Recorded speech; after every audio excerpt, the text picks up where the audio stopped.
সবাইকে স্বাগতম English grammar tense lesson 7 এ। আজকে আমরা আলোচনা করব ফাস্ট কন্টিনিউয়াস টেন্স অর্থাৎ চলমান অতীতকাল নিয়ে। প্রথমেই আমরা ফাস্ট কন্টিনিউয়াস টেন্সের সংজ্ঞাটা জেনে নিই।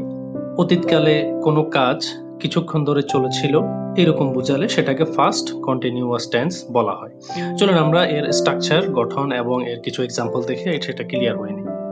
ফার্স্ট কন্টিনিউয়াস টেন্সের স্ট্রাকচার হচ্ছে সাবজেক্ট প্লাস ওয়াজ অথবা were plus main verb plus ING plus object.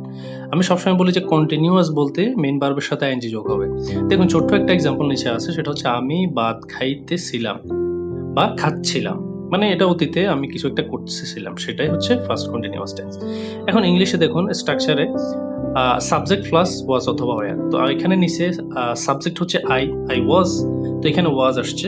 Main ভার্বটা হচ্ছে ইট, যেহেতু কন্টিনিউয়াস আইএনজি যোগ হয়েছে সেজন্য এখন ইটিং। অবজেক্টটা হচ্ছে রাইস, আমি ভাত খাচ্ছিলাম বা খাইতেছিলাম, ইংলিশে হবে আই ওয়াজ ইটিং রাইস। এবার আসুন আমরা কখন কোথায় যে সাবজেক্টের পরে ওয়াজ বা ওয়ার ব্যবহার হবে সেটা সম্পর্কে আমরা একটু জেনে নিই।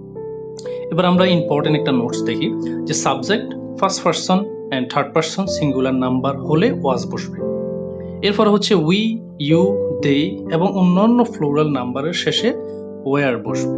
দেখুন ছোট একটা এক্সাম্পল আমরা আগেও দিছি, এখনো দেখতেছি যে আমি ভাত খাইতেছিলাম বা খাচ্ছিলাম, এখানে কিন্তু ফার্স্ট পারসন এটা আইটা, এবং থার্ড পারসন হইলেও আইটার জায়গায় যদি হিও হইতো তাহলে কি হইতো, সেটাও ওয়াজ হইতো।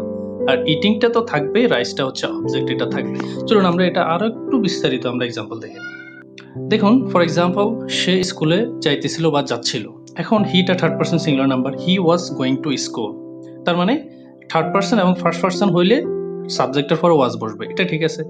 এরপরে আসুন তারা ফুটবল খেলিতেছিল বা খেলছিল, এখানে হচ্ছে মেন টুইস্টটা যে এখানে যেহেতু ফ্লোরাল আসছে, ফ্লোরাল ফলে সবসময় কি বসবে, ইউ ওয়ার বসবে।